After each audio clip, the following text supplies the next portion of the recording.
My name is Rhapsody, and welcome back to Darkest Dungeon, specifically the Darkest Rhapsody estate thereof. We're going to be going into DD4, Hell is in the Heart at last. The twisted heart of the world is laid bare for sword or supplication. Alright, we've also chosen our party as well. We chose our party down to most of the extents quite a while ago, with Reno, Dismas, and Monville all being part of the party.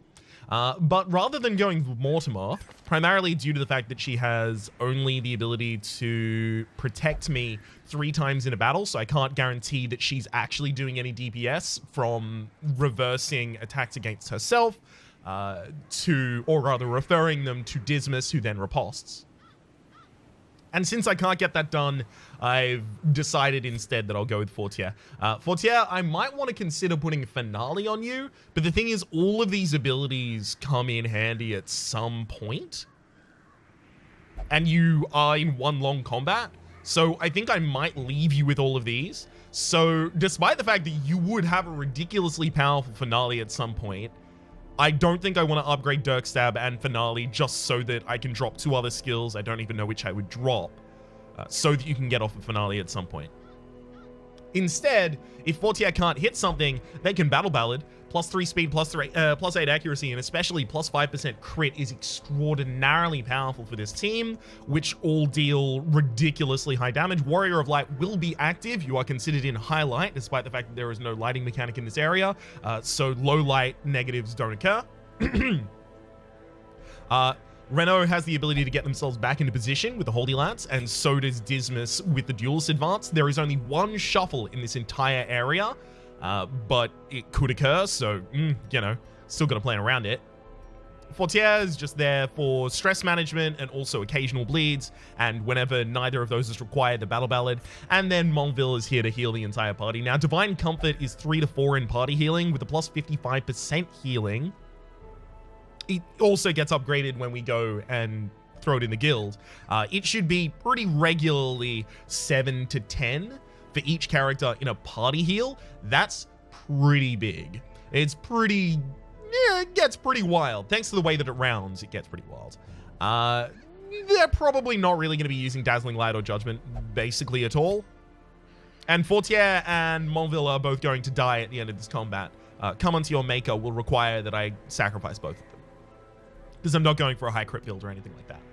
It is technically possible to only sacrifice 1 character or no characters in the final combat, but it is an extremely hyper-specialized and also RNG-heavy way to do it, so we're going to be doing a more reliable way. We will be sacrificing 2 people, so we will have 11 people out of 16 by total dead, ideally, at the end of the campaign. If I party wipe here, I'll lose 4 people. We'll go up to 13 out of 16 dead, and then I would need to come back and not lose anyone except for the 2 Come Unto Your Makers, and I would still be able to complete the campaign.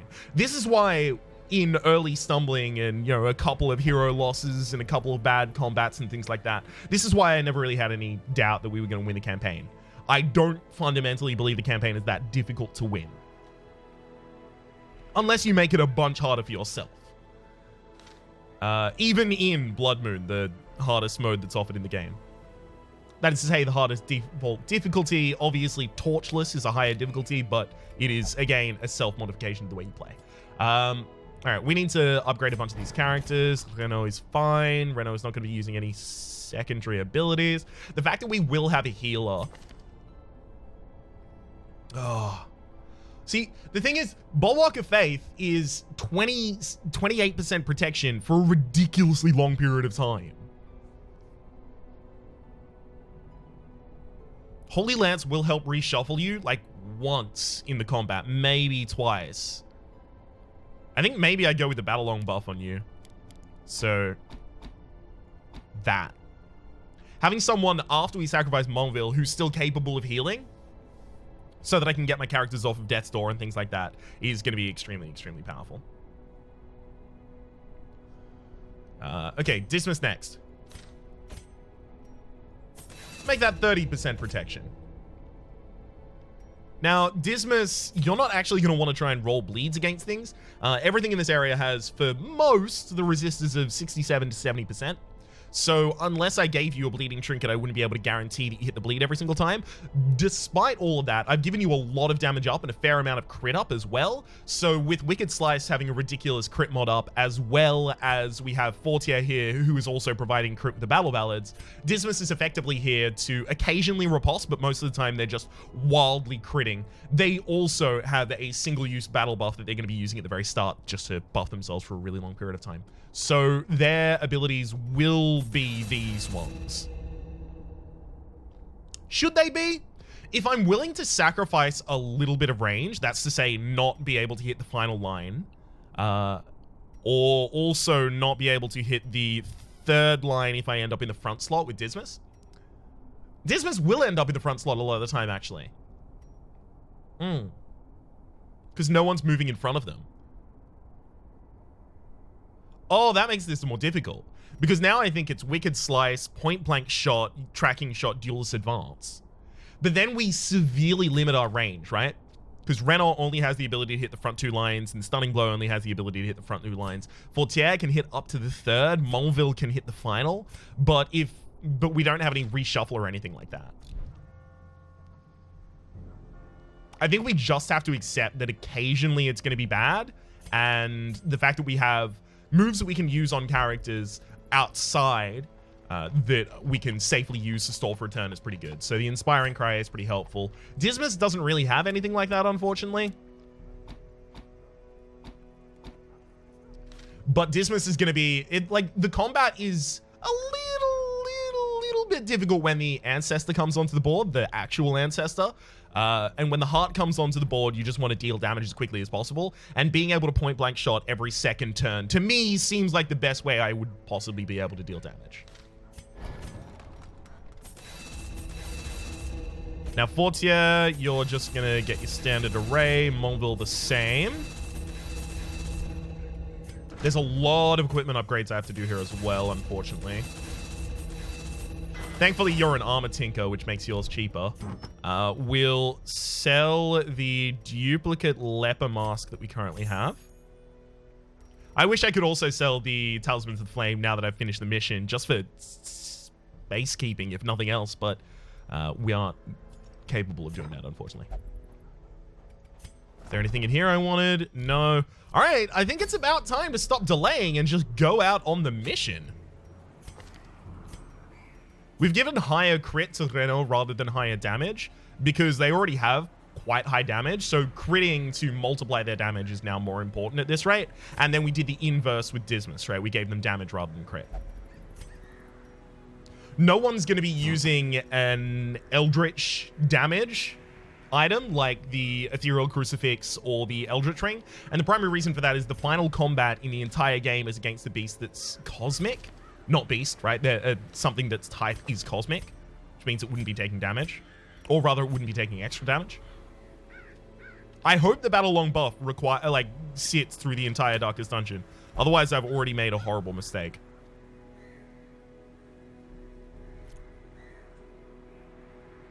All right. Yep, we'll provision them. Now, we've got to remember, only things that we can use in combat are required here. So we'll take all the anti-venom, all of those, all of the medicinal herbs for the possibility of purging debuffs off my characters, all of the holy water. I'll actually take all of the laudanum, though I don't know I need that. You need no torches, no keys, no shovels, no food in this area. I could theoretically take the Aegis scale, but I don't know exactly what I'd be using it against. Or rather, against which exactly I'd be using it. Don't need scouting in this area, so yeah, we're covered. Everyone has the right abilities, right? Look, I know I'm taking extreme pains to check these again and again and again and again, but you have to know this is important. I screw this up. I haven't got food? What? You think we should take 8 for the quest? All right, I'll take a stack of 12. I don't think you can get hunger procs here, but it specifically warns me. So I'll assume the game knows what it's talking about. Now, for the next couple minutes, I'm probably going to stay mostly silent because it's a lot of narration. So...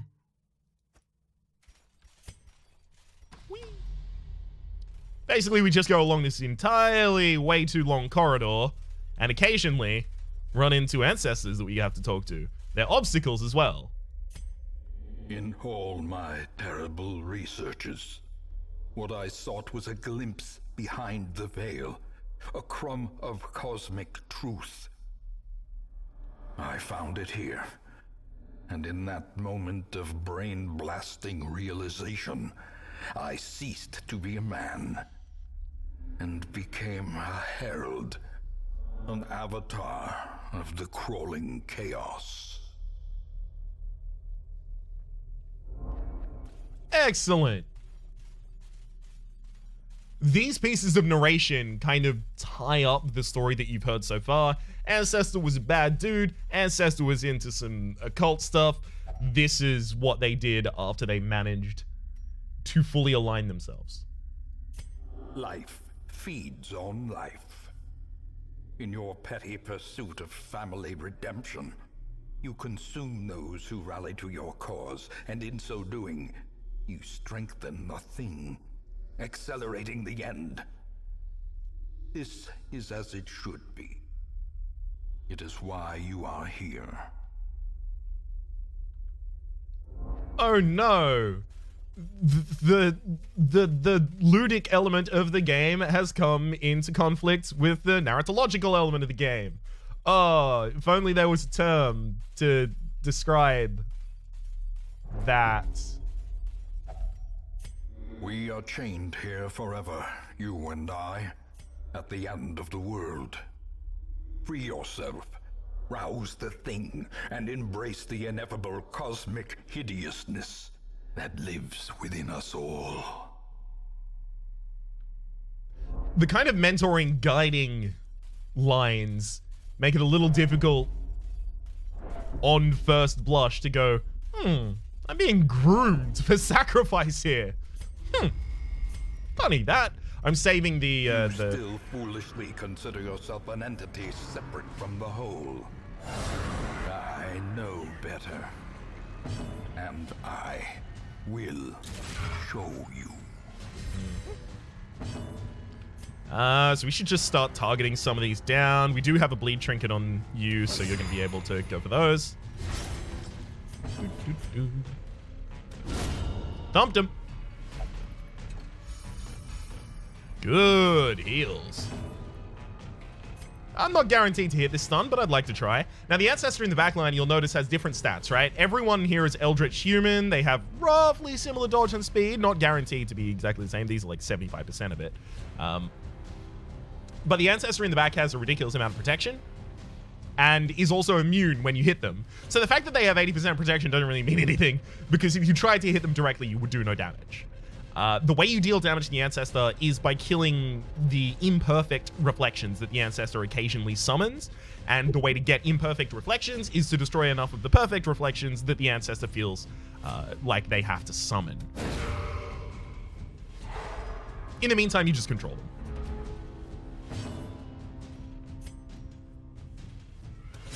Cool. Yeah, it's pretty likely that the perfect reflection that's stunned takes its turn before all of my damage dealers take their turn this round. So dealing damage to it exclusively isn't actually necessarily bad. Okay. We are the same. That's a ridiculous amount of stress to put on a character, by the way. Just saying. Woo! Perfect reflection's now dead. Nice. And it's dead after the Ancestor acts next turn, most likely. Now, the problem is we do need some stress healing on the back line, because we really don't want them to go, oh, 20, it's 12 to 23 in terms of damage. Don't you! I have to damage this reflection again. Please stop attempting to stress her out. That's not okay. Oh, she's actually just done. She's now... Paranoid, yeah. We're actually going to have to de-stress her to 0 now. Nice crit.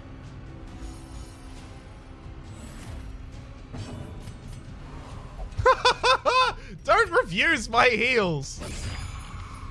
Very important you don't do that. I was hoping that would either hit a crit on the heal or the self-heal. Sorry, the attack or the self-heal, rather. Sporadic reproduction. Yeah, unfortunately all of those are perfect again. That's okay, this is why we have the Jester, right?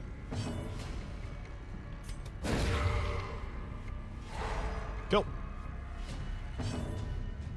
Now I still have one extra round of riposte, which actually means that after this round it's gone. So start working on the perfect reflection again. And here I'll actually take the opportunity to pitch in a little bit of stress healing for my own character. Perfect reflection. Replication, rather. Unfortunately, you did get a perfect reflection from it. Damn.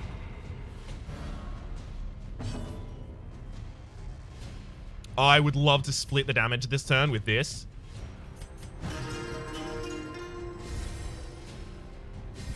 With the increased negative stress that this is giving to the backliner as well, it makes future attacks less, well, concerning. Okay. Hey, and it hit as well. You know what? Totally not a bad move. All right, yeah. If she rejects the ability, then we're happy to use anything else. We don't want to delay too long in this fight because while the Vestal stress is going down, everyone else's will gradually go up.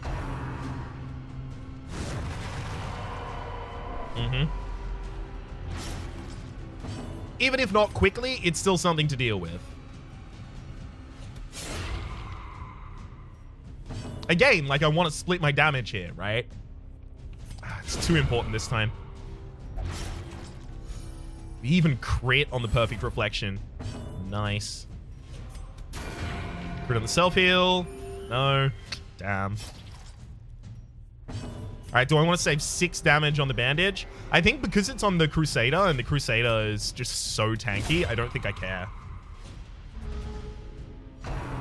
Okay, didn't go with time heals all, so we know that in 2 rounds, one of the perfect reflections is dead. 27's a low roll on that damage table, though. Crits on Reunion. That's unfortunate. Gonna help undo a lot of the stress healing we've already done ourselves. Now, that's another 12 damage on a character who is really, really fragile, so we'll definitely remove that. Reunion. Sure. Well, I'm glad they're targeting the Jester now. I'm not glad how effective it's being.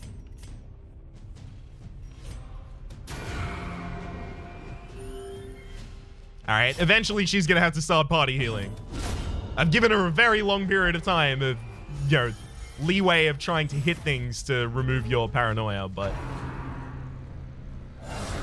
Hey, that's our first imperfect reflection. We are the same. Oh, gosh.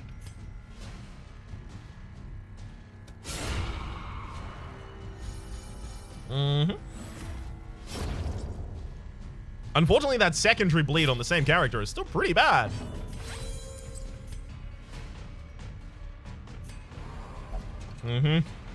Well, if you can't stress heal her, stress heal yourself.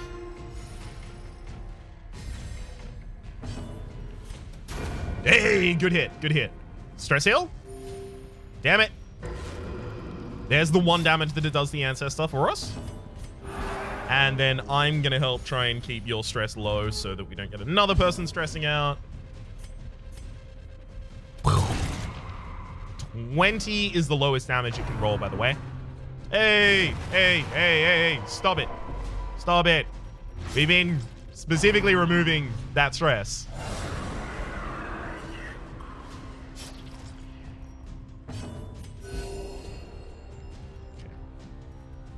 Not bad for a party heal. 2 imperfect reflections in the front line. Now that's pretty big. Oh, yikes! 12 to 23. Rolls low on the damage table again. Alright, time heals all was not necessarily effective. Same. Got dodged. That's really big. That would have been a lot of stress. Hey! That's exactly what I was going to do! And you crit healed yourself. Nice. 11 to 19. Rolls the lowest it possibly could on the damage table. I'm getting sick of saying that. So it must be happening too often. It chooses. All right, what do I choose? Hey, you can't stun me. I have hard noggin. That's why I brought Dismas. Now you roll the highest you possibly can on your damage table without a crit. Yeah, now you do it. Uh-huh. No, I see what you're doing. I see what you're doing. I'm mad about it, and I see what you're doing. I didn't even respond. Damn it.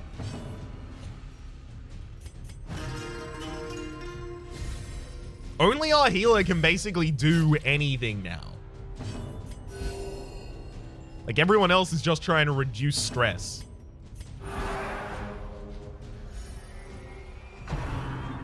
Uh-oh.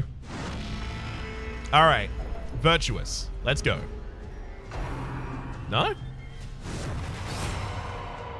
Yay! 20 damage to the backliner. Not bad. Unfortunately, don't really have a... Oh, yikes. Especially with the time heals all. Unfortunately, I don't really have a great way to finish that one off.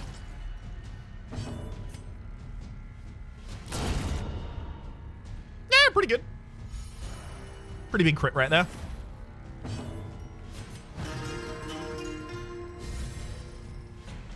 Okay, 2 more stress heals on her, and she's fine. Nice. That stress heal crit was actually pretty big. All right, I'm going to throw a stress heal on her from Reno as well for the possibility that someone else gets crit this round. Fortier looks like they're probably going to need the same treatment immediately thereafter. Oh, never mind, Fortier, you get to use this one on yourself, which means that Dismas' on the backline is actually going to be... Reno's on the backline is exactly going to be what is necessary to remove the... Nice! Good crit! That couldn't have killed without a crit. Time heals all. That's really good. That doesn't heal for anything at all. If I can stun this Imperfect Reflection, I might be able to stop it from using a stress-dealing attack this round that would result in me not being able to remove Paranoia there. Never mind, Paranoia is now removed. Great. Big old chunk of damage. You continue stress-dealing yourself. We've only got 1 more on the field at the moment. Yeah, I'm really hoping that they reproduce before I attack so that it didn't summon a ridiculous amount. We get to kill the backliner there, dealing 1 damage to the Ancestor. Got to do this a couple more times still. Oh, 1 damage short of the insta-kill.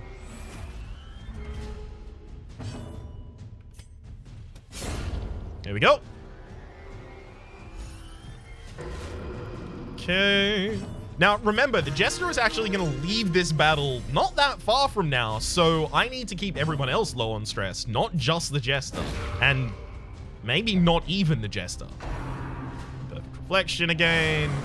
One of them looks... No, they're all handsome as hell. Damn.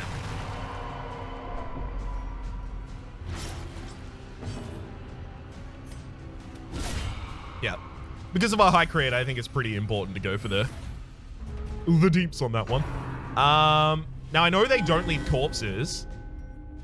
We are guaranteed to be able to kill that Perfect Reflection in the front line with a single point-blank shot, because I know its damage range is from 20 up.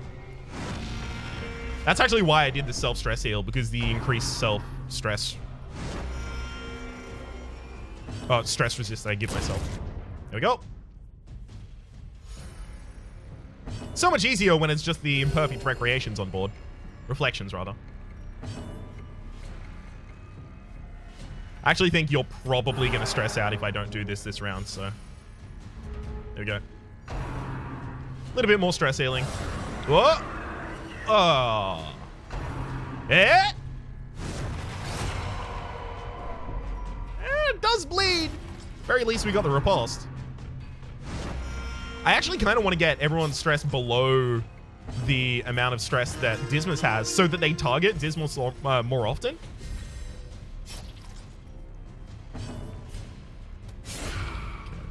So we'll kill that Perfect Reflection.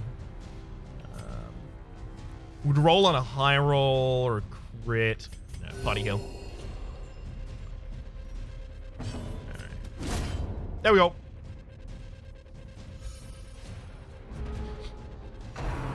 This could have been a lot easier if we had more AoE characters, but then the AoE characters kind of drop off in usefulness later. So, you know, it's a balancing act.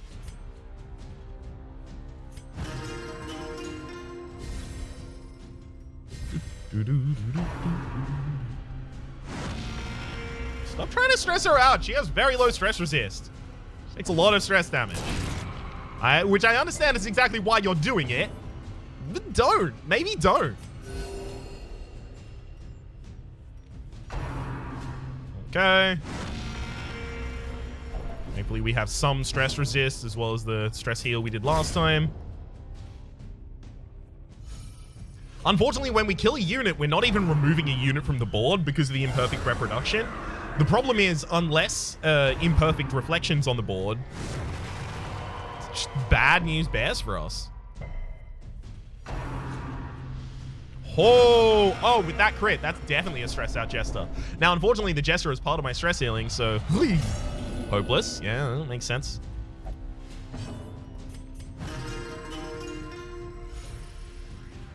Thankfully, we do have another stress healer, which is going to make it easier for us.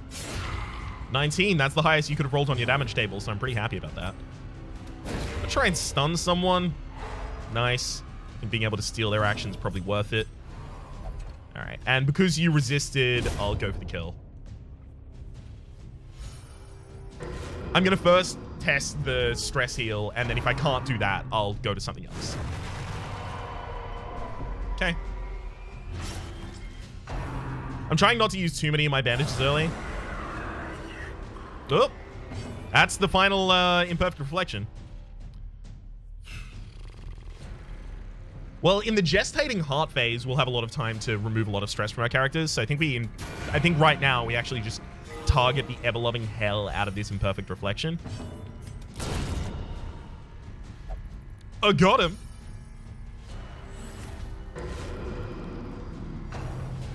Then they take a turn. The flesh is fluid. It can be changed, reshaped, remade.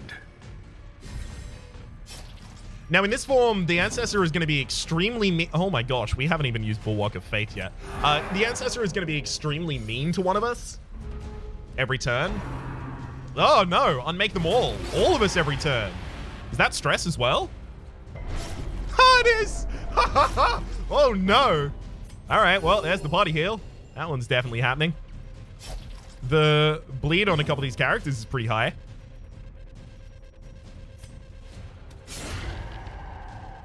We have to get past this phase to get to the next phase that we actually get to kind of heal through. Okay, you know what? I'm fine with you doing that. Actually, totally okay with that. 34, not bad. Our damage dealers should be dealing damage all the time. Unfortunately, the Ancestor does. Wow, you double crit. That's really bad. Ooh. Okay.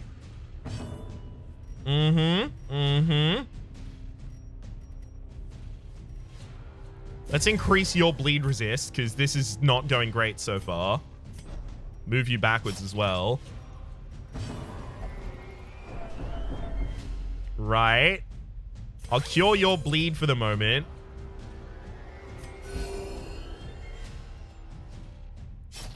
Now, your bleed is way, way too high. And you don't even get to attack this time, so Bulwark of Faith. Let's get your buff up. You're also marked for this whole battle now, so yay. I think we need to go for the damage on the Ancestor. Especially with that crit. And it hit its bleed. Nice. Alright, so that's a lot of damage. Unmake them all. Yeah, because if that's just going to happen every single turn, we are going to get stressed out. Yikes. Abusive, yep.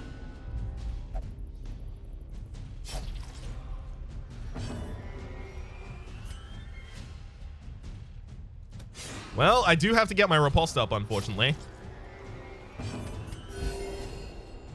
Damn Ancestor going to the back line as well.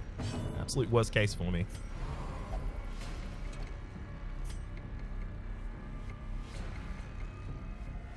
give everyone the battle buff again.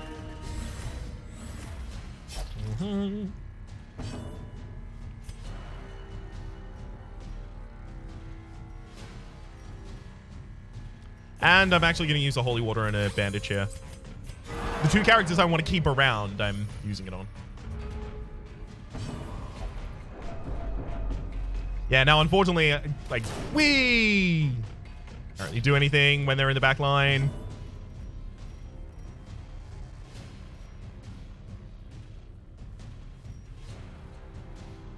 Alright.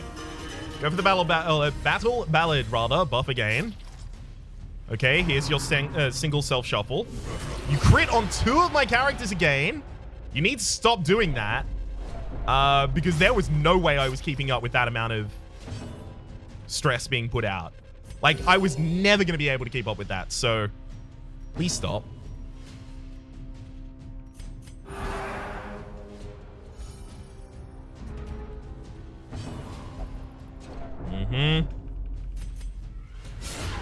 Good crit. Not sure how much it's going to help me.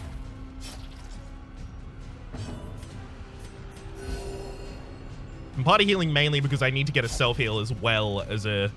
Oh, gosh. You need to remove that bleed. Bleed again. Bleed is now our only source of damage because they keep going to the back line. I should probably continue trying to remove stress from Reno. I actually should have considered... Oh my gosh, they tried to refashion. I actually should have considered the possibility that we wanted to bring a bunch of stress-lowering trinkets to this area. Reno is now tested. Hey! Everyone's afflicted now. Please stop going to the back of the line. Like, it's... Whoo! Ha ha! Yikes. Making life real diff. Which is a fun new way I say difficult. No, just heal. Never mind. Cool. Got the heal off. Thank you for moving forward. Move forward further. No, you didn't even move. You didn't even try to move. So mad. My characters are too fast.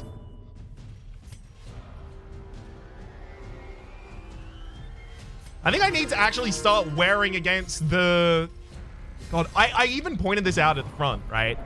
The worst case scenario is that the ancestor ends up in the back line and just keeps hitting us. Because the back line is just a weak spot for us. Refashion them, okay. Backline is probably stressing out now. Yeah. Whew, that's real close to a stress out. I think I need to go for damage though, so 21, yeah, it's the higher end of our damage table. Haha, heart attack on the back line. Now you're extremely close to dying. If you die outside of the final combat, that is to say outside of the Heart of Darkness one, I think we need to immediately leave.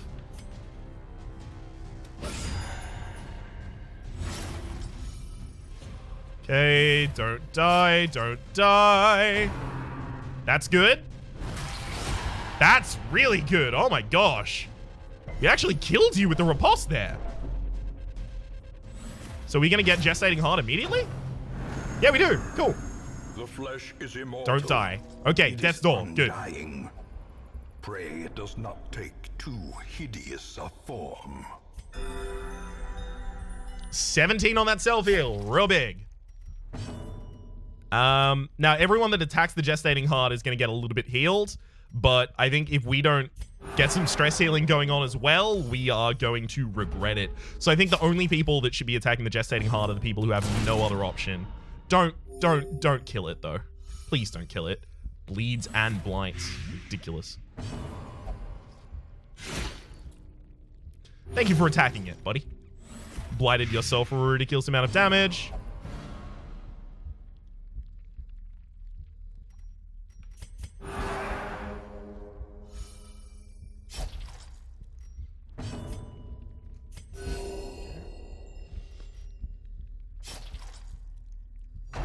Damage, dispersion.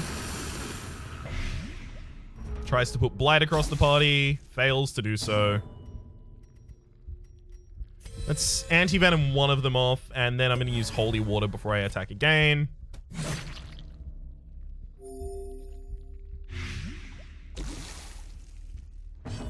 I feel like maybe I should actually be just completely stalling here. Just because of how badly the previous one went. Like, if they're only using Dispersion every round, the blight that Dispersion gives you is actually not that big.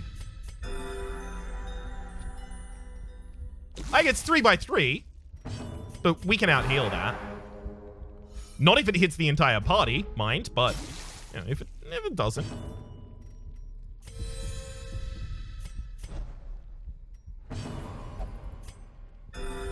Okay, yeah. I mean, I was probably going to have you party heal, but that was fine too.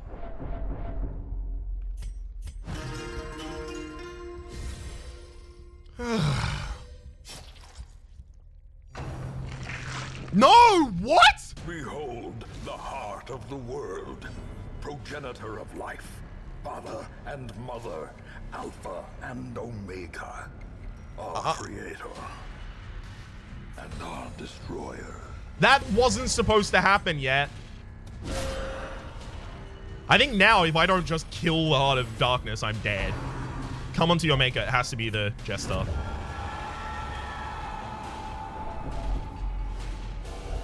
There's your heart attack. As long as we can keep you off of Death's Door by having you heal, we can be fine. Good crit. Don't you dare attack the Vestal. Don't kill the Vestal. Dissolution hits the front line, gets dodged in response. We need to get 2 people off of Death's Door now. Vestal still has the action left around this round. No debuff was applied. Unfortunately, we don't get to move forward safely here.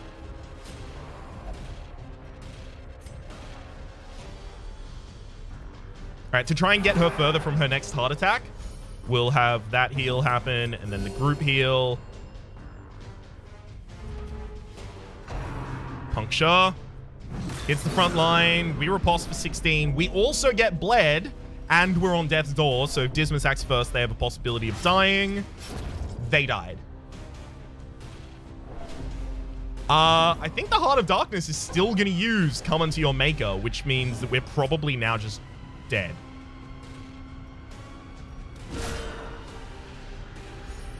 I'm going to just try and crit you to death with Reno. Know this.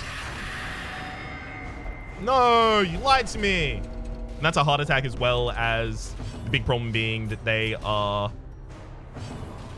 Oh my gosh. Really? All right, I'm going to move her off of Death's Door as well as heart attack. Puncture. Yeah, the possibility that applies bleed is pretty lethal. Yep. Oh, all right. Well, there's the Death's Door on you. Try and heal you off of it. I don't think this one's working. I think we're party wiping here now. No, this is just a high... Yeah. Thumps for 17. Dissolution... does hit the blight on me. And we're stunned. And we're dead. Where there is no peril in the task, there can be no glory in its accomplishment. Whoa. Whoa, what just happened? My game stopped. Like, as soon as I finished doing that? I had 9 characters dead. There's 16 characters allowed to die in a campaign. We should be okay, still.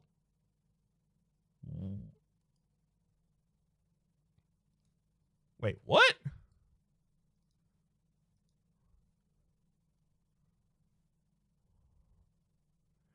What is happening here?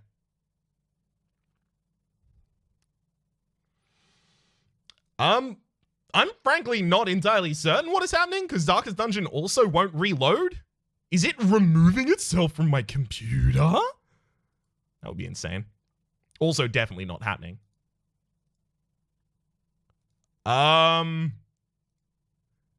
If we just lost the campaign like that somehow and the option became just leave? I don't know exactly what's just happened here. Kind of terrified that we might have lost the file. We should have had another attempt.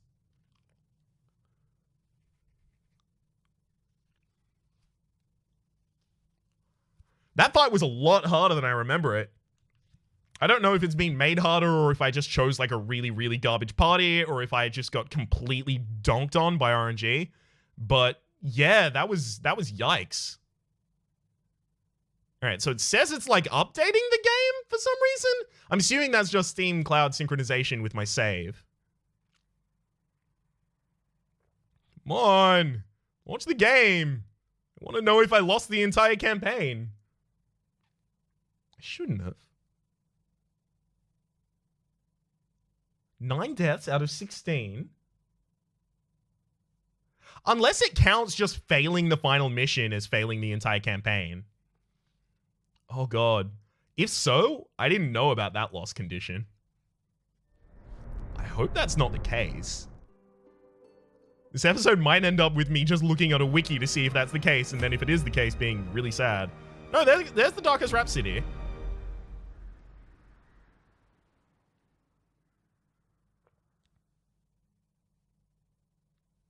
It does say week 28, 68 as well, so... Do not consider my continued commentary disingenuous. Each victory out here in the world brings you closer to the heart of things once more. Mm-hmm.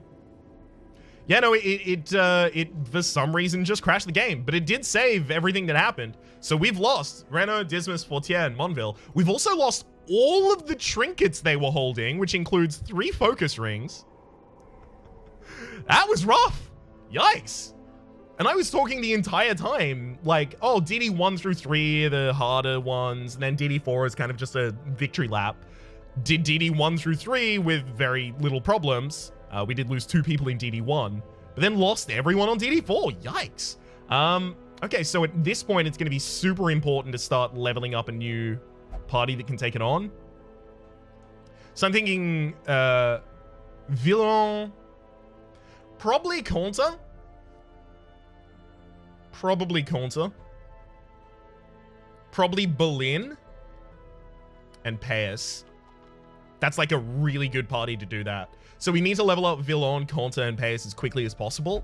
I'm also going to want to try and get Berlin to 6, because I think the fact that we kept getting bled and blighted was because we had 3 5-level characters on our team, and 5th-level characters have 10% less resolve level resist to bleeds and blights. Also, just yikes at the ridiculous amount of stress that was put on in the first couple of rounds by the Ancestor. Wow. We now need to, not to raise the stakes, but we now need to go through the rest of the game without losing anyone before we get to the get back to the final mission. For the moment, my name has been Rhapsody. The name of the game has been Darkest Dungeon. Hopefully you've been enjoying yourselves, and hopefully we'll see you next time.